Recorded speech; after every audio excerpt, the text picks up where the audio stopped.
welcome to another edition of Let It Be Known. I'm your host, Stacy Brown.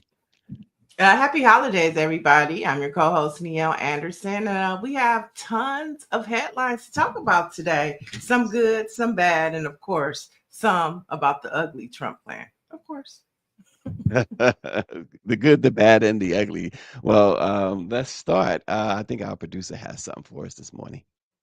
The fact that we have Black folks who find themselves unable to support themselves because of the United States government and its ways, the fact that we have Black cultural centers, the fact that we have Black artisans, the fact that Black identity is under fire, and you haven't seen one Black billionaire say anything about an initiative or even a desire to create an initiative to support this, to challenge it, etc., should trouble you. You see, the thing about the whole billionaire thing is that when you are a billionaire, you have more money than you know what to do with. That's not like a figure of speech. It's an actual thing. You have enough money than some countries possess.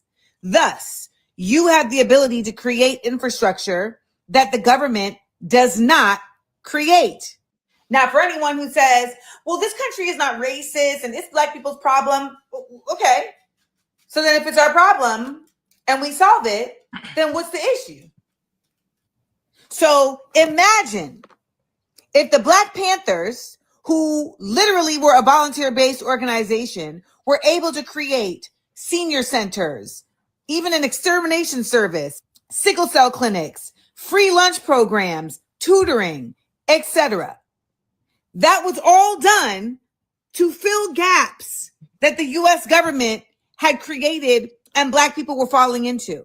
Now, instead of saying, good job, we didn't have to do it, y'all did it yourselves, they said, oh, no, we can't have Black people like excelling, and they shut it down. However, time is advanced and we have enough multimillionaires and Black billionaires to try again. And if we coalition build, we got enough billionaire and multimillionaire Asians, Indians, brown folks, etc., to be able to do this. So when we talk about the fact that the government isn't doing what it's supposed to, it's not. However, when we talk about capitalism and we talk about the necessity to get out from under it, we have enough multimillionaire and billionaires that can create a planned economy. We have enough folks that have actually benefited greatly from capitalism. And many folks say, why should they have to spend their money? Because they have it to spend. They're not even paying taxes the way they should be. So this is the least they could do. There have been several times where it has been tycoons of industry that have saved this nation from going under. How about this time, instead of saving the government, they save the people? And if you're not going to use the money to help the people, at least help the planet. Because it's your friends that are killing it. And we still own it. Support a real one. I don't take issue with anything she said now. For instance, for us, for the Black Press, today's that Giving Tuesday thing. There's a donate button at the top of the page, next to the home page. I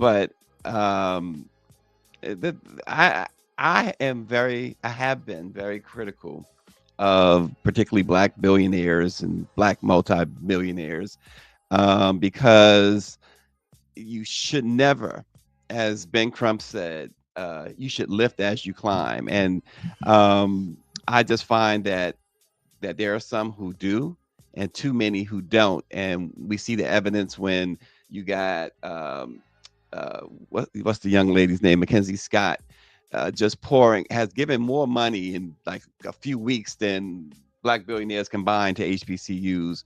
But now I'm going to flip before you get into yours. I know, because I already know. But I'm going to say this. Just a subtle tweet by Uncle Luke Campbell made me realize something that is pretty obvious, but made me realize why these Black billionaires, many of them, not all of them, but many of them don't lift as they climb. It's because he said he was tweeting at Governor DeSantis in Florida, and the Governor DeSantis was tweeting back at him. The fact that Governor DeSantis was even tweeting back at him tells me a story too. But Luke was saying that we agree on some things, and there's a couple of things we disagree on. But this is one issue we agree on, blah blah blah. For a prominent black man from the hood to say that they agree with Governor, I could not say I agree with somebody who has consistently, like Donald Trump, Governor DeSantis has consistently tried to destroy anything black, anything that has to do with our history. There's no way I'm going to have a cordial, friendly conversation with Governor DeSantis and say, oh, yeah, we agree sometimes with this and that, Governor, blah, blah, blah. But why is that the case with Uncle Luke? Because Uncle Luke is in that, he's in the tax bracket in which he gets to hang out with people like Governor DeSantis. So they have a different view. Mm-hmm. Well, coming out of that, just so you know, let it be known, family, today is Giving Tuesday. And Giving Tuesday started in 2012. And it was launched as a way to create a global day of giving and encourage generosity after, of course, the Black Friday sale and the Cyber Monday sale. So today is the day for you to contribute and give back to your community. Although Amanda Seales was talking about Black billionaires, there are tons of organizations across this country that are giving back to our communities, a lot of Black-led organizations that are giving back to our communities, especially right now in a time of need where inflation is high, and people are in need. And so shout out to all of those community organizations that are giving back, that are sowing seeds into our communities. And to pivot and push back a little bit about that, billionaires do give back. They just don't make it a public announcement. You have people like Mackenzie Scott. I'm pretty sure that she gives away more money that is made public. For every billion that she gives away publicly, there's probably 10 more billion that she gives away that we don't even know about. And so, yes, they could, Amanda Seales had some great points. But I don't want to take away the fact that, people do give back. A lot of times it's just not made public. And they underwrite a lot of things. But nevertheless, the point and intent was today is Give Back Tuesday. So if you can, think about a community organization in your state and nation and sow a seed. So her point, Amanda Seales' point, was Black billionaires. And Shonda H is saying that she doesn't expect Black billionaires to be the rescue of the community. They can do whatever they want with their money. And when I wrote about it, I said the same thing. They certainly can. They certainly can. But at the same time, as Amanda Seales pointed out, and she's right, these dudes and women have more money than what they know what to do with it. And it's nothing. It should be lift as you climb, and I believe that wholeheartedly. And we love to say, and I know this is the case with some billionaires and celebrities, that they will give without the press releases. But that is very, very rare. Very rare. How do you know that? How do you? Oh, I know that. I'm gonna tell you one reason. Okay, let me wait. I'm asking. You've seen their taxes? I'm gonna answer that question, and the answer to that question is not only have I seen some taxes. I've seen some inside information. So years ago, to be very, very frank, There wasn't that many years ago. I worked for the National Enquirer, and what I got to see, these guys, they make deals, all of them, just about all of them, I would say, with the National Enquirer, Radar Online, and all of that.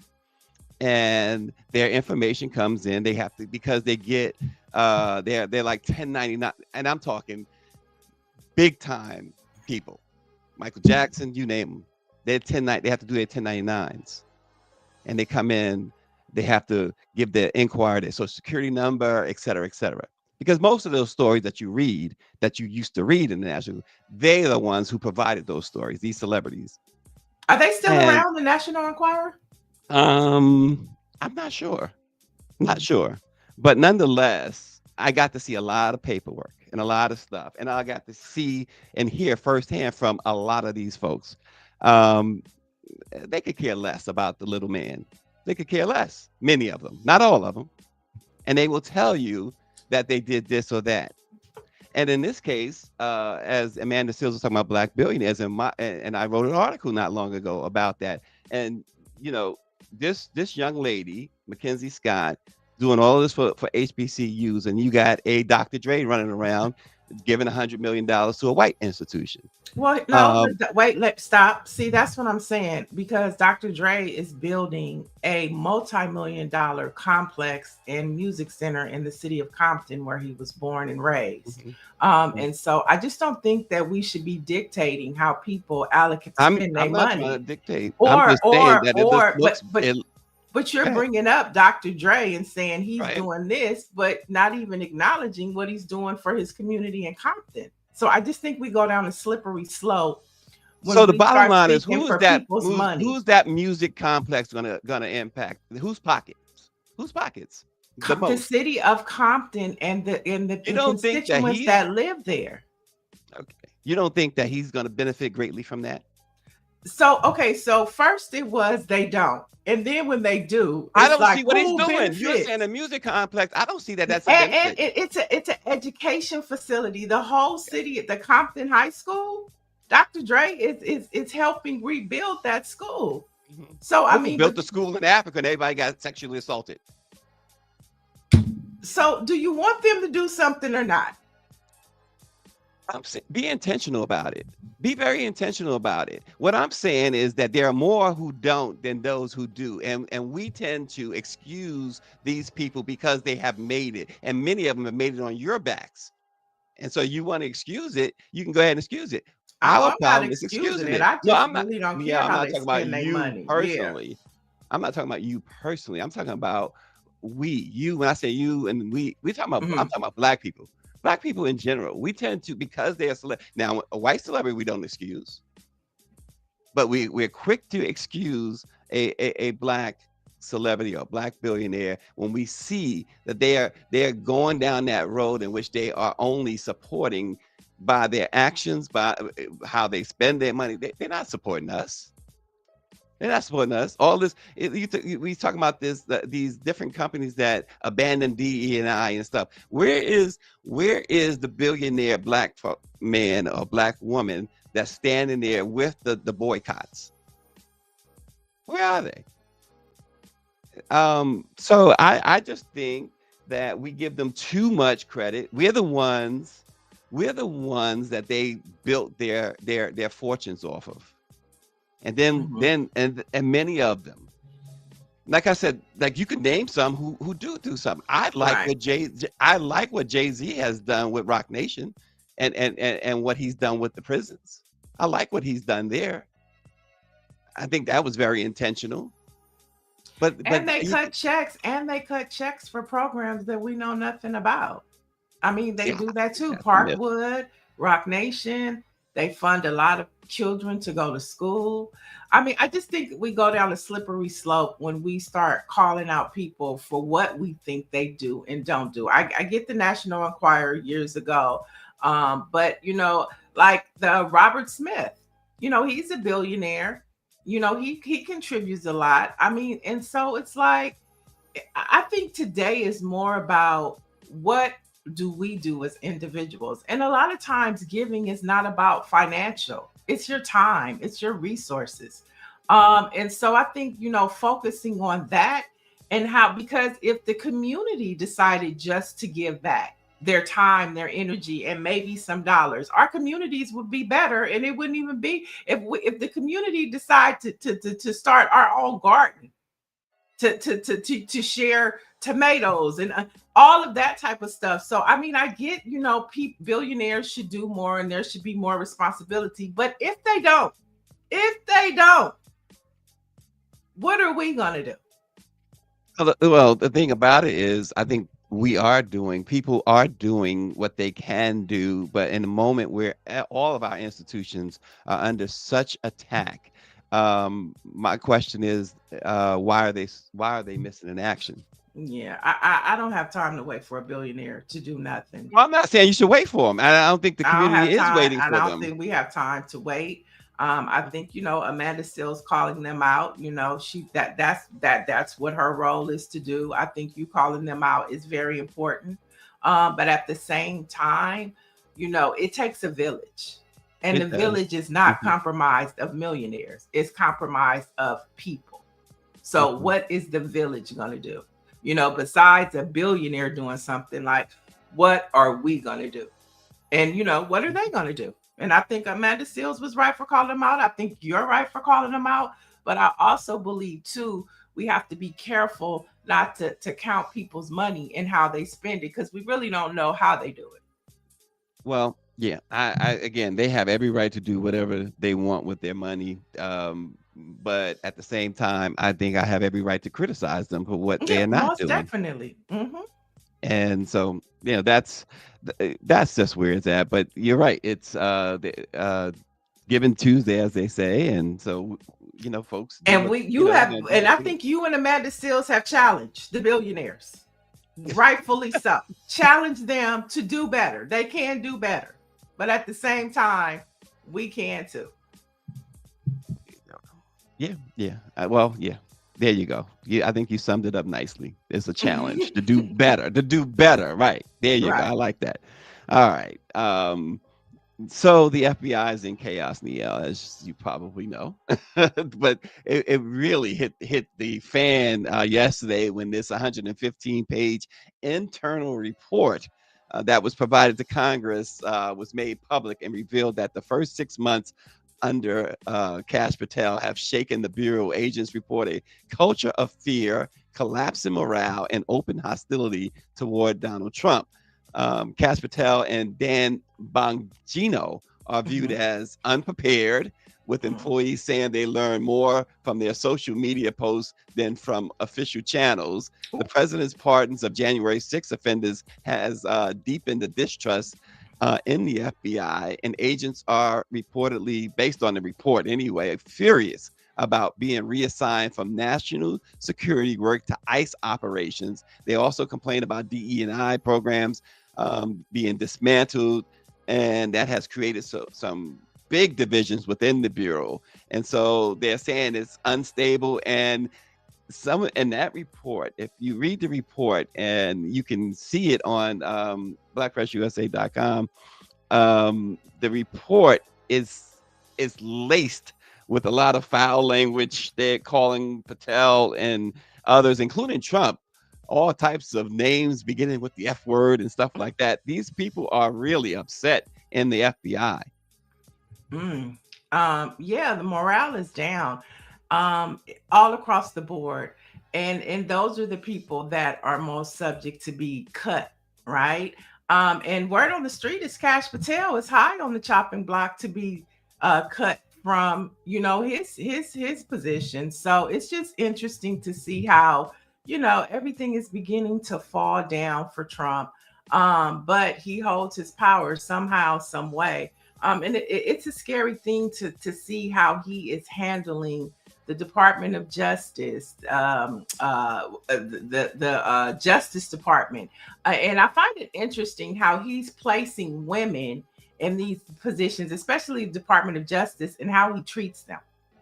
How he treats women different than he does men in high positions. And you see that a lot with Pam Bondi. But I think Cash Patel is on his way out.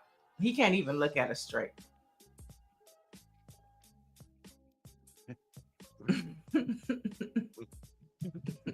Okay. He tries probably, may I don't He know. Does he does. try? But it just always goes that way. You just threw me off with that one because it's hard looking at him in the first place. Right. Um, but the guy is, but he is representative of the entire administration, just about. Incompetence personified, DE&I hires personified, all throughout that administration. They are so incompetent. Many of what's the Department of War guy, Heskett, whatever, Pete, whatever. Except Pete Hes- Hegseth. he Hegseth. yeah, sat That one. before Congress and couldn't he could barely answer the question of what's his title. The Right. guy is so they all are so incompetent that the only thing that they do well is what got them the job and what's keeping them the job. And then we know what that one thing that they do well is? Yes, Trump. Yes, yes, Trump. Yes, yes, yes. Yes, boss. That's it. That's it. That's all they do. That's all they do. Dr. Marilyn made a point. She says, I think we are hurting as a culture and looking for someone to blame because we don't have the answers. We need help. I think asking instead of pointing fingers will go further. And like, I think two things, somebody else said two things could be right at the same time. I think, Stacy, you challenging and Amanda Seals bringing up those points are critical to the situation. But I also think at the same time, we have a part to play in it as well. So I wholeheartedly agree with what Dr. Marilyn said. It works both ways. Bobby Henry is watching. He says, okay, you rich people, rich black people, prove Stacy wrong. You got a chance to do it now. Look, there are all I'm saying is there are black institutions, knowing that they are under attack too, knowing that this administration wants to do away with anything that tells you anything about black history, which is American history. Mhm. They want to do away with it. Whether it's the Smithsonian National Museum of African American History and Culture, whether it's the Black Press, folks have a chance to take a stand, and folks with the means to do so, where we not just for the Black Press, but just for institutions that represent this our community so well, there's a chance to say, you know what, let's do this ourselves, so we don't have to depend on them anymore, because they've shown themselves to be someone people we can't depend on. We thought, well, I didn't think, but the majority of the folks thought that the turning point was George Floyd. Oh, Black Lives Matter all over the world. And and I was told by some in certain positions, oh, things have changed now. We're not going back But to that the was way a it used turning to be. point. That was a Mhm, turning point. You mhm, can't take that away. What happened was significant. But mhm. then you had rich white men watching what was happening and rolled it Right, all back. But you can't right. take away, and those are pivotal moments that we have to continually remind ourselves to get back to, right? Mhm, Because mhm, we did make steps forward. We did mhm, see a push. We did see legislation and policy made. Although it didn't mhm, pass, it doesn't mean that it's gone. And when you mhm. when you think about the book, I would encourage I just got a copy of Jim Clyburn's new book. And he told us the story when we were in DC about sometimes it only takes one vote. It only takes one pivotal vote. It was one vote for the Civil Rights Act. It was one vote for the Civil War. So sometimes, it may take a long time, like it took a minute to get voting rights. We got civil rights, but then it took a minute to get voting rights. So we can't dismiss pivotal moments just because white men try to take it away from us, because that cannot be discredited or discounted. Right. And so there's no question it was a pivotal moment. But my point to Niele is that y- don't go back to allowing them. And I'm talking about now. I'm not talking about the political part of it. I'm talking about the corporate part. Corporate America made all these promises, made all these pledges, and Right. then they let's not. I'm saying our institutions like the Black Press, our institutions like the Smithsonian African American Museum, the African American, forget the Smithsonian, but the African American Museum in Memphis, where King's hotel room is has been preserved. African American Museum down south in Charlotte. I'm saying Black Press, Black folks who have the wherewithal preserve these things so that we don't need to have to consider corporate America anymore, white corporate America anymore. preserve them because they're so important. They should be important enough because most of these billionaires that we're talking about, and certainly a great majority of celebrities, the first bit of ink they ever got was the black press. So preserve them. Make it a mission so you don't have to turn to Amazon, or you don't have to turn to Nestle, or whoever you might turn to, GM or whoever. Right. That's all I'm saying. But you're right. It was a pivotal moment that will never be forgotten. You can't forget that. That was the most in our lifetime, in my lifetime. Because King and those marches was not in my lifetime. Right. I was born the year King was killed. So I didn't see any of that. But what I did see in 2020 across the globe, that was significant. That was impressive. Yeah, and the So, funding poured out, and Donald Trump stopped all that. right. He just stopped it all. So we have to get back to that, and it starts with the midterms and flipping this situation around. To get back to now, we were on equity. We was like, okay, we have enough equality, and that's not really doing what we needed to do. So let's start getting to the equity. The minute we started getting to the equity, they was like, oh no, they doing way too much. Um, and so we have to get back to that. And I mean, we can't, you know what I'm But saying? We can't lose focus. We can't lose hope. We just have to continue to find the funding. We always do. We always do. And it might not come from a billionaire. It might just come from us, doing the work, people seeing it and investing in the work that's necessary to be done. And I think it's going to happen. I see different people watching the show because people are hungry. If a child is hungry and you feed it, they'll keep coming back. If you start putting food on your porch, the cat or the dog is going to come every day because they know they're going to get that food. If we continue to put out what now Donald Trump's world is missing, they're going to come. And guess what? Economics and the economy and capitalism, they're going to invest on where the people are. So, mhm. there's hope. There's hope. They'll come. Keep They'll hope come. alive. Keep hope alive. David Oh, Childs made a good point, though, real quick. I want to bring up to what you were saying, what we were talking about. He says, I genuinely think Donald Trump sees all women as less intelligent, and he is a hardcore misogynist, sees women as objects.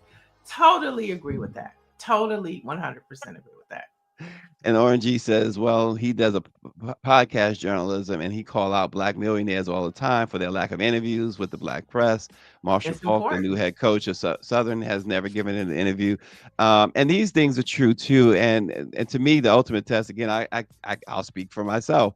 I've interviewed a lot of superstars, a lot of millionaires, but the overwhelming majority happened when I was working for the white press. And even now, when I sometimes freelance for the New York Times, I call up if I say, "Hey, I'm doing a piece for the New York Times," I get a immediate response almost Hmm. calling for a black press. Oh, such and such is not available. It's too much of that. No, I mean, And I totally, it's a yeah, I large mean, I sample know. size of that. Mhm. Yeah. That's another problem that we have with certain folks. But Yeah, I'm I with mean, you, I think RNG. it definitely depends about with the outlet. The outlet does matter, but there are some like I used to work for Kathy Hughes, Radio One. People Hmm. plot you pick up the phone, they show up. You know what I'm saying? Right. You call for a different outlet, it doesn't happen. So I mean, it just depends. But for the most part, it just also depends on how you finesse it too. That You know, that but part but to your too. point, yeah, yeah. Hmm. To your point, yeah. Hmm. Folks, so they're coming down to the nitty gritty on the Affordable Care Act subsidies that help more than 20 million Americans afford health insurance. It's going to expire at the end of this month, those subsidies. And so when you get your bill for January 1st, it's going to be astronomical unless Congress does extend the subsidies, and many of when we talked a little bit about this yesterday, Niele, about us the Republicans. A lot of the Republicans are getting a little scared about because the midterms are getting closer and closer, and they're getting a little scared, and some of them want to do a deal. And there's a faction, folks, who actually have floated extending the subsidies by 2 years when really uh, uh, the Democrats was only asking for 1 year with the assumption or the hope that they would win next year and that they could keep it forever, I guess. But still, Donald Trump, even a few days ago, now he flip flops, but he says, "I guess we're going to have subsidies." But they have not yet come up with a plan. But the clock is ticking fast. Yeah, Republicans never have a plan.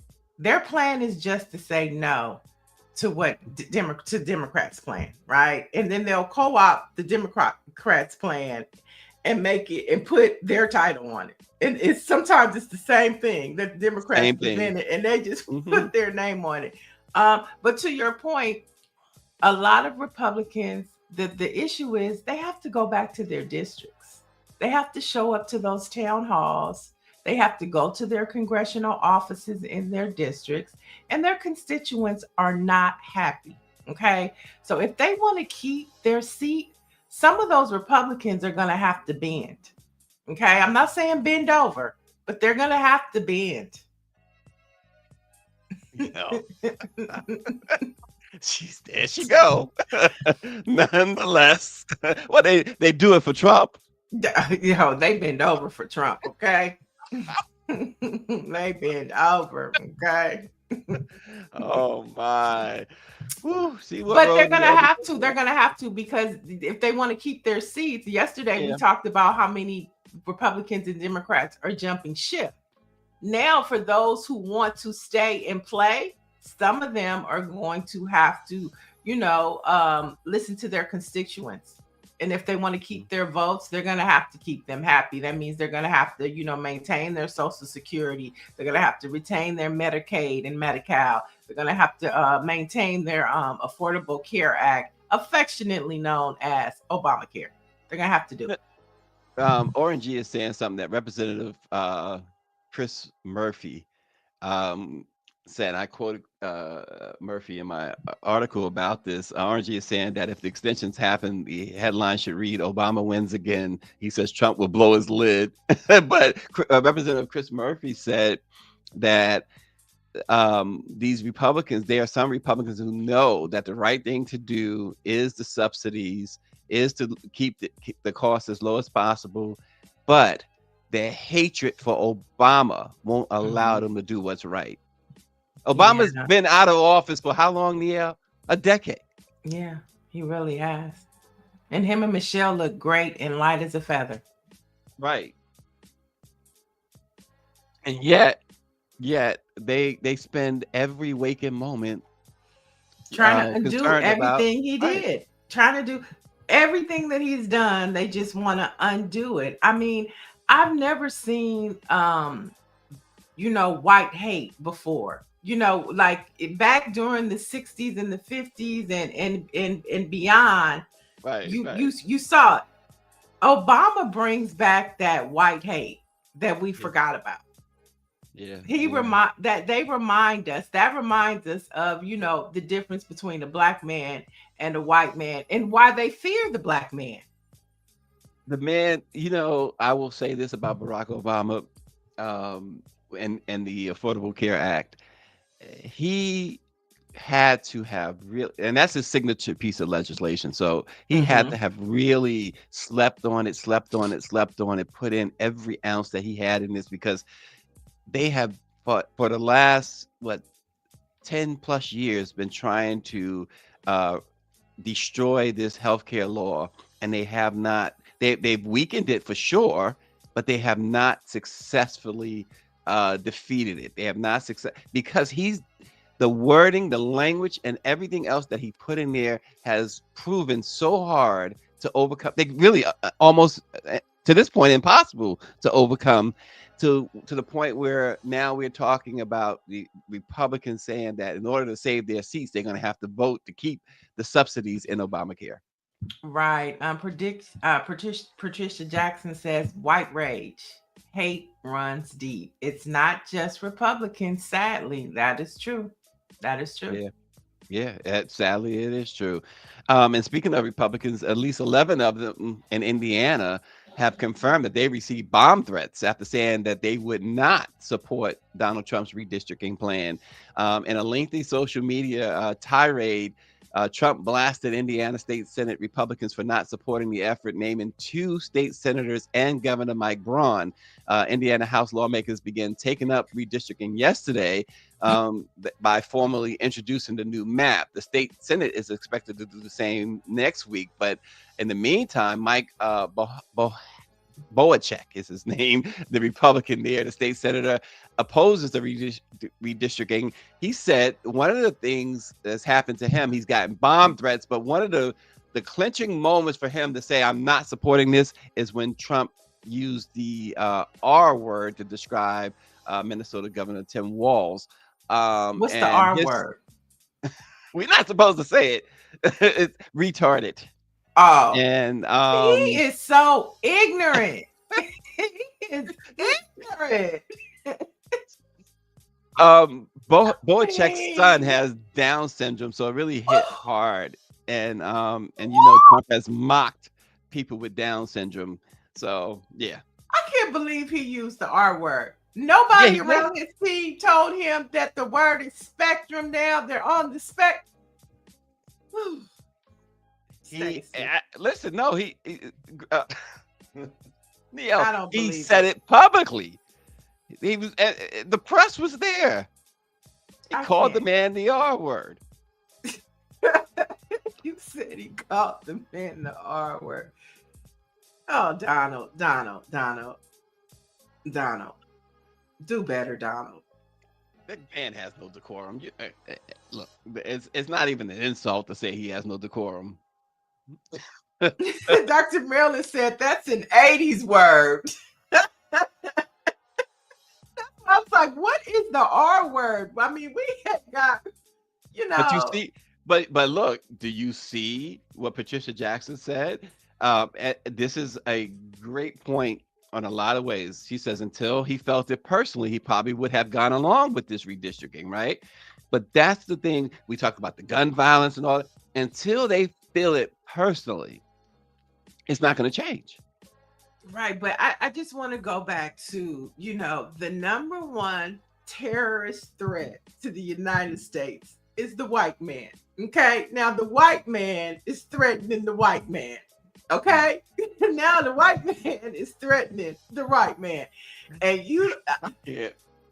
the number one terrorist threat, the FBI said it, okay, is the white man. Now the white man is terrorizing the white man. Terrorized. Let that at least 11 Indiana lawmakers have reported receiving bomb threats because they oppose the redistricting. They're all on the same team. They're all Republicans. They all Republicans, and they terrorizing each other. They're terrorizing each other. Ooh. All right, Trixie said, Miss Trixie said, so we can call people that again. No, do not do what Donald does. You started that. No, we're not. We're not doing that. We're not. No, we're not going to be like Donald. Okay. Dr. Child said he shares your shock about the arm. Donald. I'm gonna start calling him Donald. I'm not. His name is Donald. Ronald McDonald. No, Donald. You got to call him Donald to reprimand him, right? Or what do they call him, Donnie? Donald. Cut it out, Donald. Oh God! All right, folks. A little entertainment news. 43 years ago, Thriller hit the world like a lightning bolt. Its anniversary still behaves like a global holiday. When it arrived on November 30th, 1982, it landed with a shock. 7 singles hit the Hot 100 charts. Beat It and Billie Jean reached #1, and more than 100 million albums sold across continents. It rebuilt the rules of pop music from the ground up. The strangest part is how alive it still sounds. This fall, for instance, Forbes magazine reported that Billie Jean reached a new global chart peak. It hit number 40 on Billboard Global exclusive US and number 49 on the Billboard Global 200. The track has now lived more than 100 weeks on those charts, 4 decades after it came out. It's still teaching modern records how to behave. And of course, Thriller every October, because of the Halloween holiday, Thriller jumps up exponentially. This year, it went up to number 10 on the sales chart. So listen, Thriller has never aged. It has simply kept traveling. What's your favorite song on Thriller? Why did I think you were going to ask me that question? You know, perhaps Human Nature. Oh, I think mine is PYT. Isn't PYT on? Yeah, Thriller? it's on there. Yeah. Yeah, that's my favorite. Because I was a Janet Jackson fan at that time, and I used to like, oh, there's Janet and Latoya singing background for Michael Jackson. That that's the thing, that an artist can create such a record that it just stands the test of all times. I mean, we decades and decades away from Thriller, and here we are. Was 49 years? Unbelievable. AI could never. This is what I'm saying about, all of this conversation about how AI is taking over the music industry. I think it will have impact, but there are some artists that you just can't create in AI. And Michael Jackson is like that type of artist. Prince is that type of artist. Beyonce is that type of artist. And so they could never recreate an AI Michael Jackson. I mean, they could in like, okay, we could see him in our timeline, but I'm just talking about the artistry, the total package. You can't duplicate that. Yeah, there's there are songs that you hear, and it's not just Michael, but there are songs that you hear that, and it's not many, that you say, wow, it was great in 1975, great in 1985, great in 2025. Yeah, You like a Teddy still can. Pendergrass song. Mhm, Like you, exactly. the lyrics. You can't. I understand now why women were throwing their panties at Teddy Pendergrass. I was cleaning up over the break, and I was had a rotate, and I was listening to the lyrics. I was like, Teddy, Teddy, Teddy, Oh my. come Teddy on and said, go with me. you got what I need, Teddy said. And Okay, that's what he I said. mean They the proved. lyrics. They could never. I saw Ray J was talking to Keith Sweat, and Keith Sweat told him that you and all these little young R&B singers, y'all need to stop cussing and find a way to talk to women. There's Teddy. I mean, the lyrics, the way he sung, they could never. Maybe Usher is on that Teddy, vibe. But I can't think of like another artist that could come close today to the way Teddy was macking to women. I Uh, can't think of one Stephanie Mills told today. us.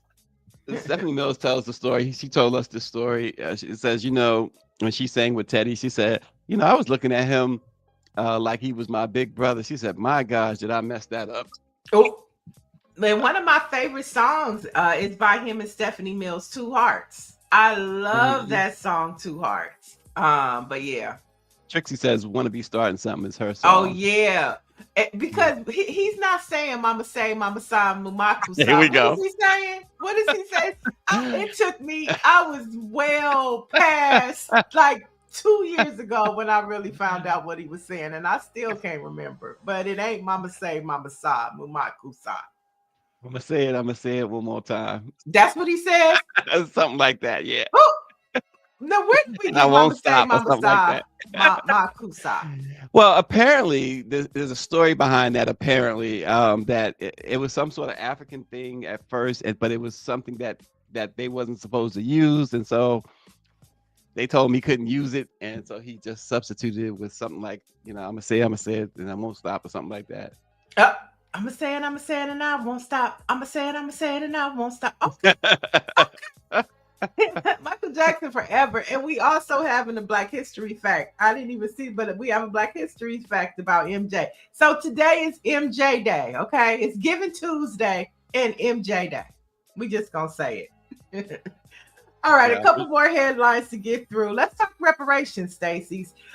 So Santa Monica, California is paying up to $350,000 to the family of Silas White, who was a Black entrepreneur whose land was taken by the city of Santa Monica in the 1950s.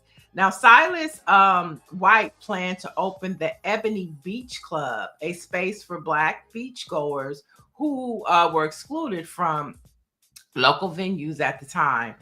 So the city seized the land, as they do, through eminent domain, stopping the project altogether. Now, this is part of what Santa Monica is calling a broader reparations effort. Now, I don't know if 300K is enough. We don't know if the family has accepted it, but it's a start. It's a start. There was another California family that we talked about, Bruce's at Beach. the It was Bruce, Bruce's Beach. right? That's Mhm. it, Yeah. and that Mhm. was up. That was up past Long Beach. Where? No, Bruce's Beach No, is Manhattan Beach. it was Manhattan Beach. Okay, there you hmm go. Yeah, it was All Manhattan right. Beach. And that was thanks to Steve Bradford. We've had him on the show. He's a former senator, and he was pretty much on the reparations task force here in California.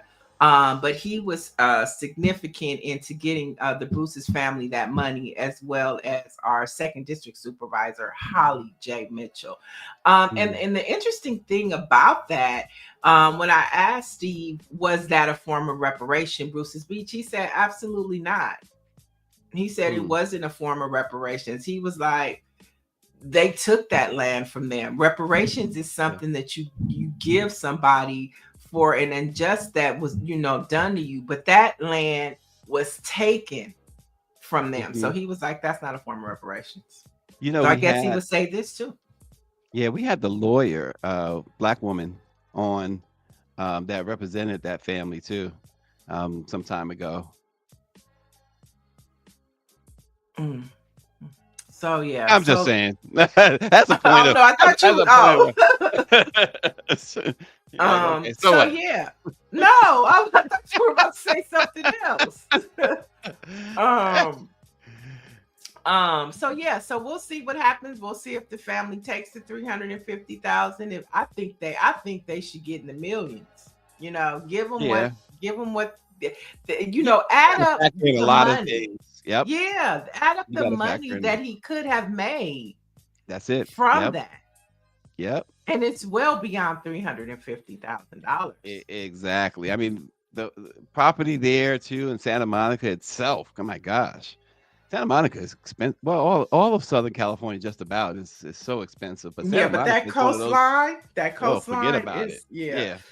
So yeah, do better, Santa Monica. A Okay, whole lot better. do They better. should have at the very least put a one in front of that 350. Yeah, right, right. No, Uh, put a 5 in front of yeah, I agree. it. Yep. Okay, so for the first time since 1988, the U.S. government did not commemorate World AIDS Day yesterday. Now, this is what the State Department told the employees. They told the employees and grant recipients not to use U.S. government funds to mark the event and not to promote the day publicly. So, yesterday, typically, we would see it all down our timeline. We would see Exactly. the red ribbon. It was kind of silent. It took Black media. It took Black media to talk about Black women in AIDS, in the continent of Africa. It took Black media to talk about World AIDS Day because the Trump Klan administration said, if you do it, You're gonna lose your job or you're gonna lose your funding. This administration is equal opportunity haters. I mean, what in the world?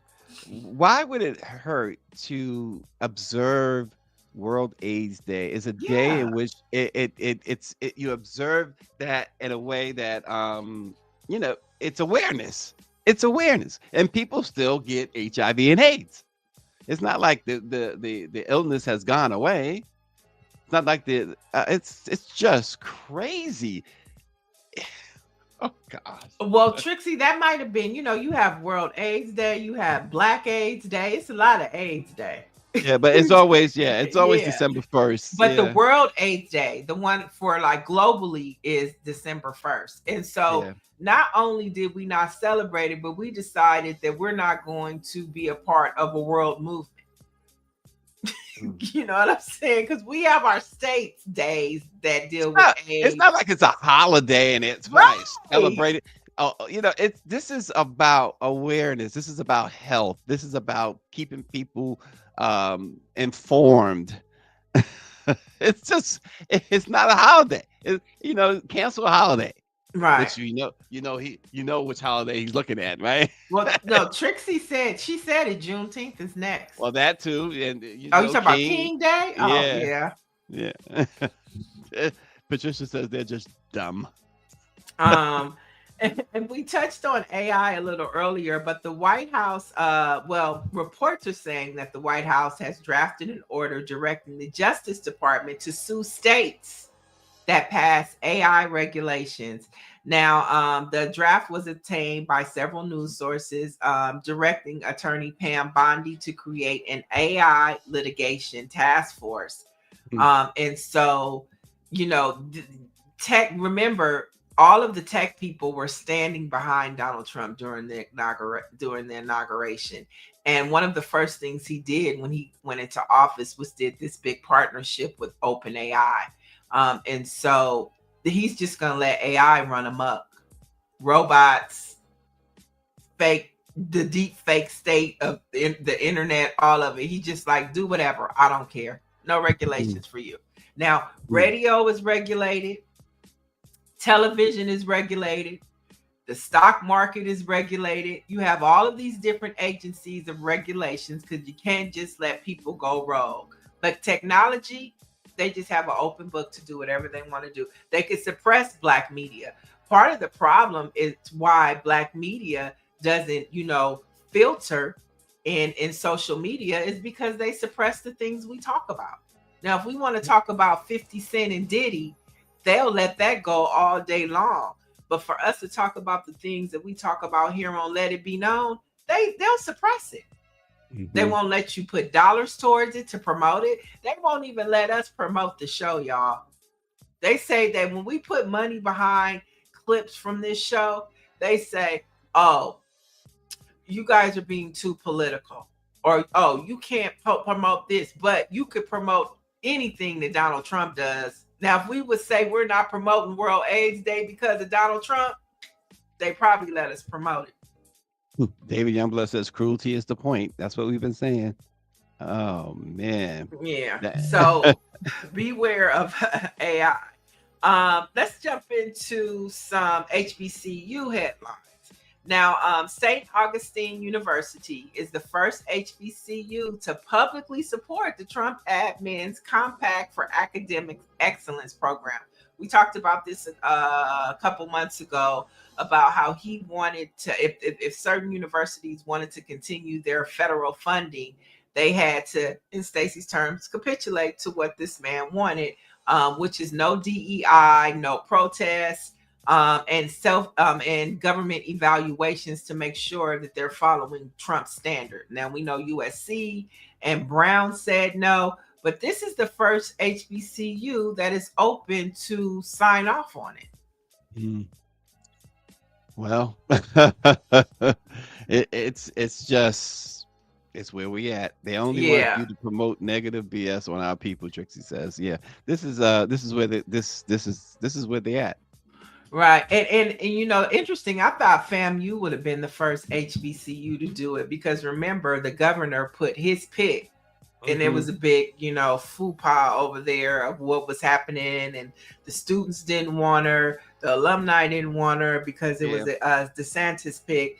But she seems to be quiet and just, she hasn't For really now. done anything too problematic yet. But I thought she would be the first person to participate in this program.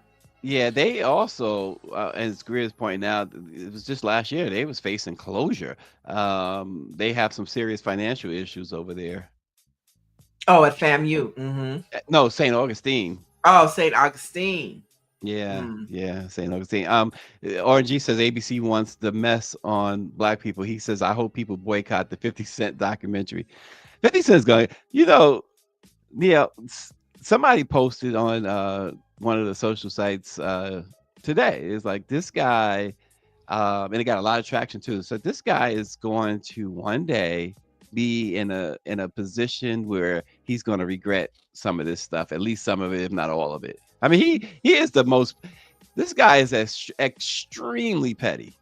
Well, he's problematic. But I think it's going to hurt his television programming, because if you look at what's happened over at Stars, like 50 Cent had like the biggest gig going with Stars. He had like 5 shows. People were, we don't even watch Forces on right now with Tommy, and it's horrible. He lets his personal ego get too involved, and that's something that like you can learn from executives. They don't get involved in debates with their talent. Your talent is your talent.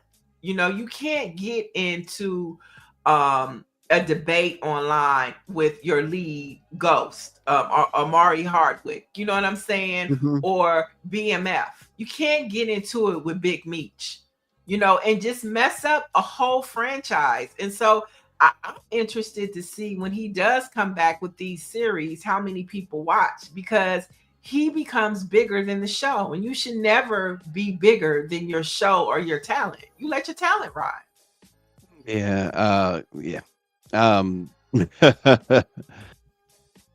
It's I find it, initially, when Diddy got locked up first, when he first got locked up and 50 Cent was having his little fun, okay, it was funny for the first 5 or 10 times, and now it's just ridiculous. I'm gonna answer David Youngblood's question. Yeah, Mackenzie Scott did donate to St. Augustine earlier this year.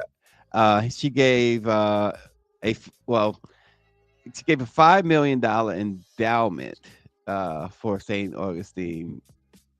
And so, but that's all I'm seeing, which is surprising because her gifts have been 50, 60 million, 80 million.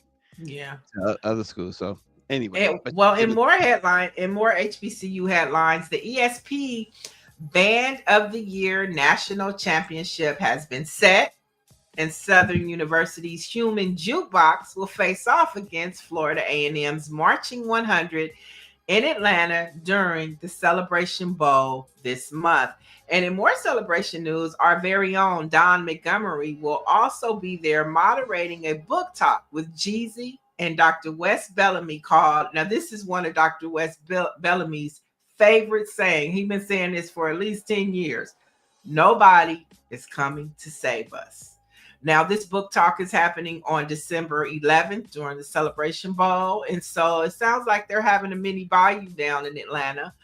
So you can go check out the book talk, Battle of the Bands, or the big game. I'm not sure who's playing in the big game. Maybe Orange G can drop that in the chat. Yeah, and Greer says she'll be there. Oh, nice. Nice. And finally, since we're talking about sports and celebrations, the teams are playing. Everybody's rocking with Shedeur Sanders. He's living up. He is the NFL right now. If you say NFL, you say Shedeur Sanders. But when we talk about the Super Bowl, Coco Jones, who stars in Bel Air, which is now back on Peacock, and she's an R&B singer that's on tour with the Boys Mind tour with Brandy and Monica. She's been chosen to perform Lift Every Voice and Sing at next year's Super Bowl. Yeah, I found that to be extremely interesting that the NFL is going to go through with this. Is still going through with it. Good for them. Good for them. I Oh, have a with lot of criticism. the Black The Black Anthem. man, yeah, Mm-hmm. I have a lot of criticism of them, and I think rightfully they deserve all the criticism they get. But it's amazing that they are allowing this because their commissioner and a lot of those owners are in bed with Trump. Yeah, I mean, so we're gonna have Lift Every Voice and Sing in the beginning of the show, and then we're gonna have an all Spanish halftime show. Now that's what you call making America great again. Oh, we're Oh talking about the gosh. Celebration Bowl, Orangey. Who's playing in the Celebration Bowl in Atlanta? This coming up weekend. Is it this? No, next weekend. It's next weekend.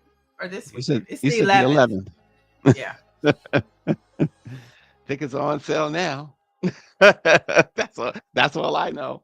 Right. I didn't see who was playing. He'll let us. Orangey will let us know. He will let us know. I'm What else still we got? mad. I'm still Oh, mad, David Childs, too, at the NFL about Colin Kaepernick, too. Hmm. well, we talked about that recently too, right? It's like I said, the NFL is very problematic. That's why I just find it very interesting that they are actually going to go through with this and have Lift Every Voice, and even the halftime show. That they signed that over to Jay-Z some time ago, so he's selecting the halftime performance. He has been and continues to do so. RNG says the MEAC champs, South Carolina. I don't know who else is in it though. Mm. So we'll find out. We'll That's find right. out. That's right. Now let's head into these black facts. Let's do it. On this date, folks, in 1884, Granville T. Woods, remember that name? He's a black man, patented and improved telephone transmitter, which combined the telephone and telegraph and was called the telegraphone. He would later sell the rights to this invention to none other than Alexander Graham Bell. So it was a black man behind the telephone, folks. Stoplight, telephone, iron, blow dryer. We did it all. Yep. Now, is that DEI or is that just, Right.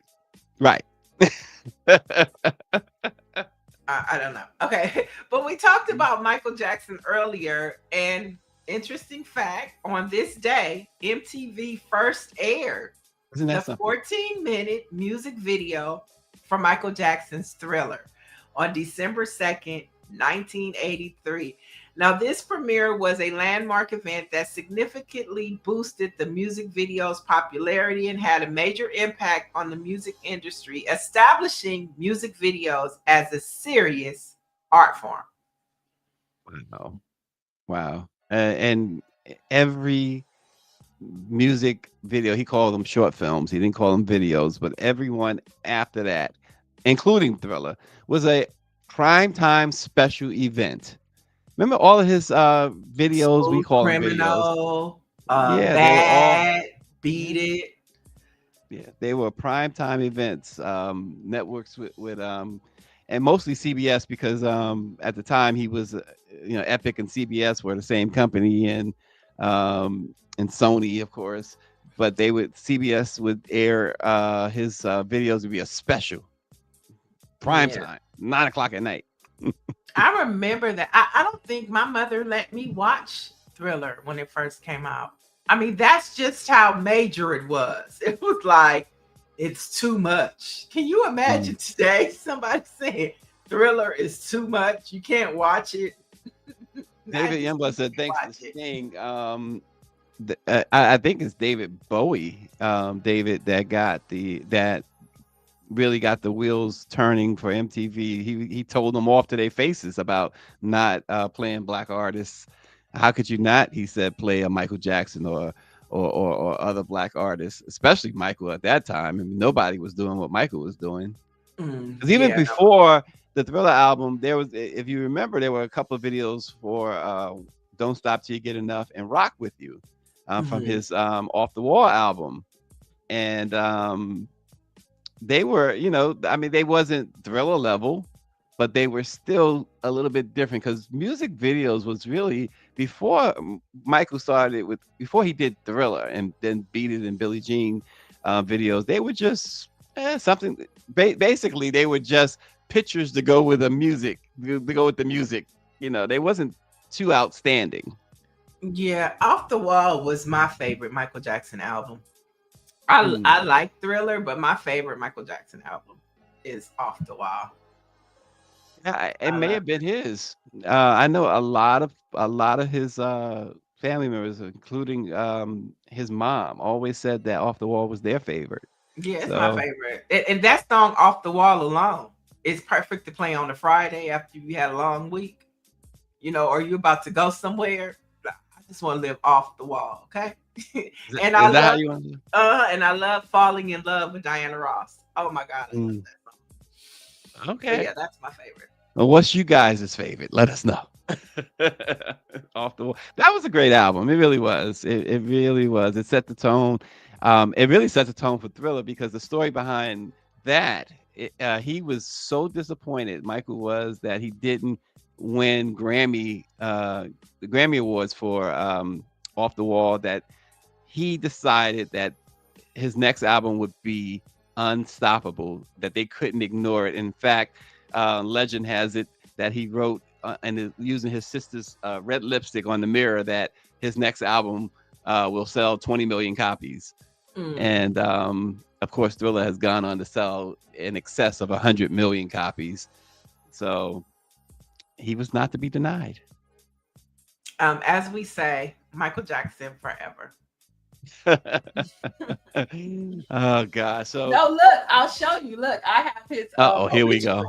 Look, this is his obituary. Oh, I got to gosh. Yeah, I open this remember up. that program book. Yes, it was such a that day in LA at the Staples Center. It was just, the only funeral that ever came close to that is Nipsey Hussle's.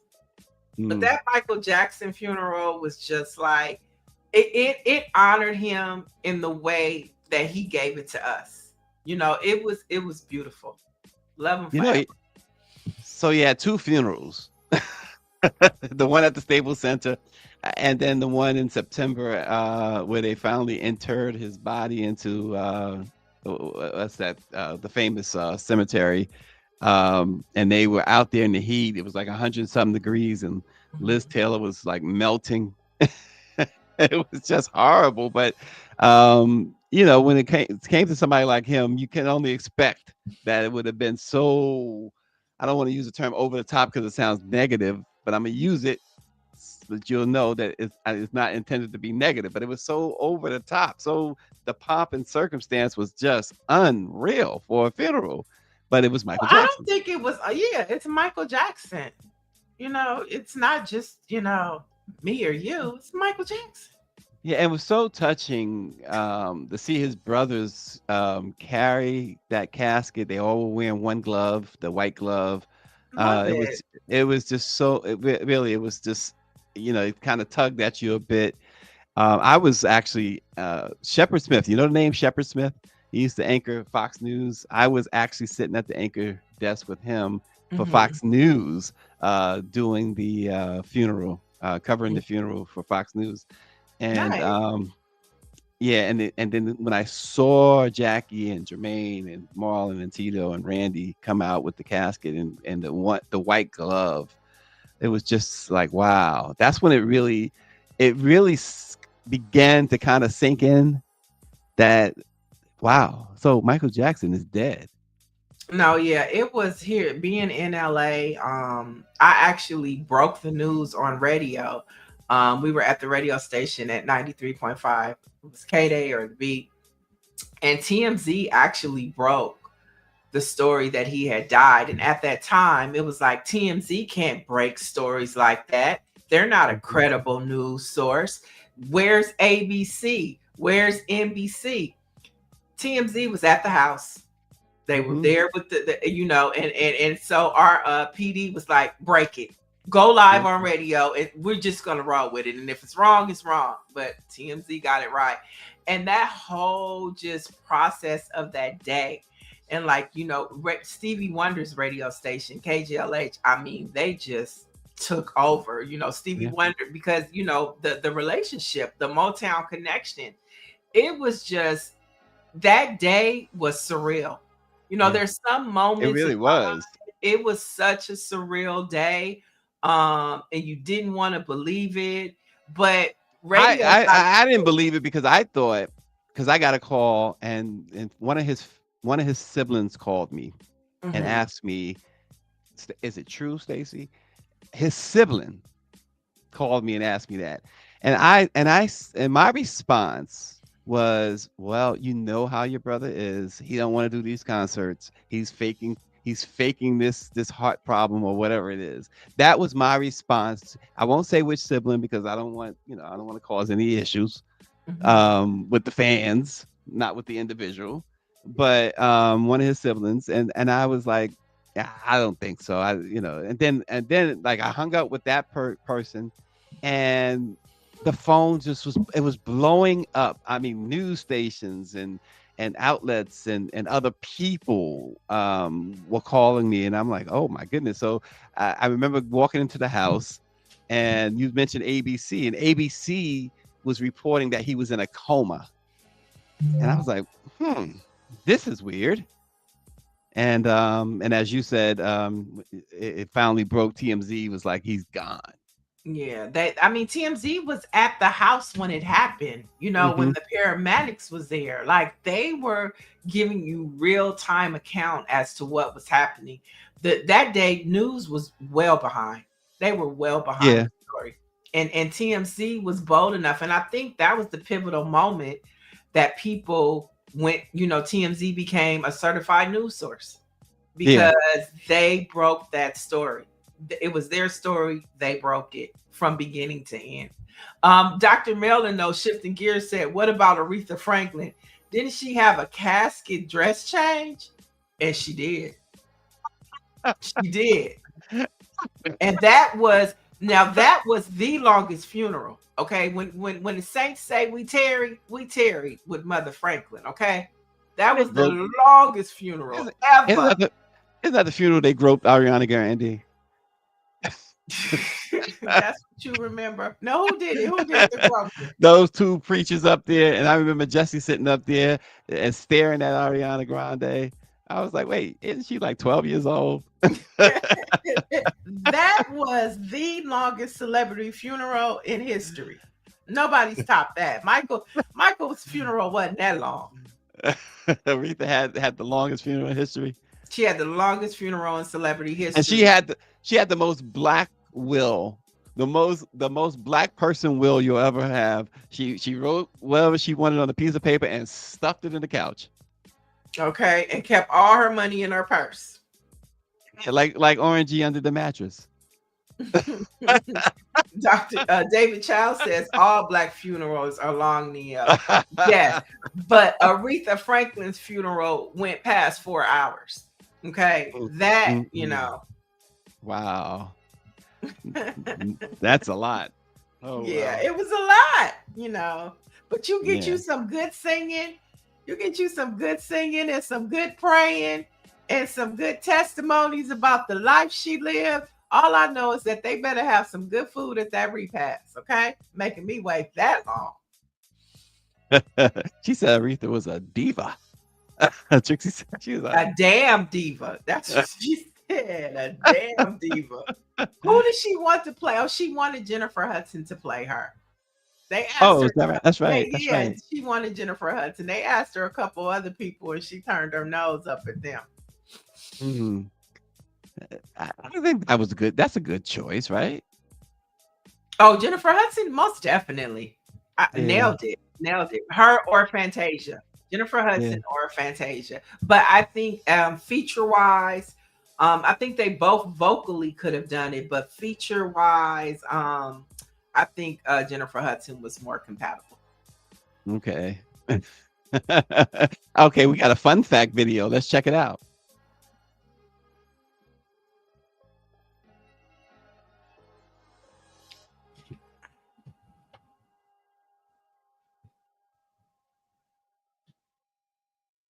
Oh, that's Minnie The lion, Rippleton. Legend Floyd mini. Oh, Yeah, I saw that. And yeah, she just said, let's do it again. oh my! Does See, she have a now death all wish? that could be AI generated. Okay. Don't put no tiger next to me. Just put the AI generation next to me and we're good to go. Okay. Wait, right, right. But that But you was know who would, obviously. I could see your boy Michael Jackson doing that. Oh yeah, yeah. He He loves had animals. he had lions at Neverland, and as well as so many other animals. And I just remember my experience with his lion, like he wanting saying pet the lion, telling me to pet. I'm not petting no lion. I'm not. When they brought the lion out, the Hmm. one time I was there, and he got a kick out of it because I was like I was gone. They had he had these golf carts that you could ride around the ranch. Now I jumped in the golf course and went the other way so fast when they had the lion. The trainer had the lion out on a basically a leash. Hmm. But I'm like, when you bring the who out, they bring the I was gone. I'm out. Right. I have, yeah, no desire. I see now these people, they take these exotic trips and they take pictures with the lion on their shoulders. And Mm, then the trainer goes and he puts the bottle in the big lion's mouth, and then he pulls it out and they take the picture, and then and then they stick it back in. And the person that's taking the picture, they're praying and doing that, but as soon that they're frightened to death. Why? why? Why? Why? Shoot. Why? Listen, and just so people know, that just to be clear, the mini Riverton video that Greer showed, that's a real lion. Yeah, That that wasn't was real. that That wasn't AI generated. Dr. Marilyn said lions don't deserve to be caged. They are not pets. Let them be in the wilderness. Yeah, look. Ooh, that's one animal, one of a few I would not be playing around with.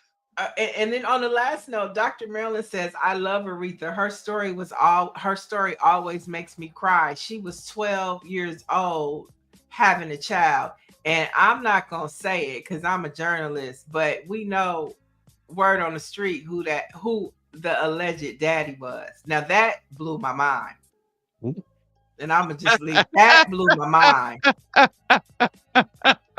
I couldn't. Wow. I'm like, what? Mm, But it's never been proven, so we're not gonna say it.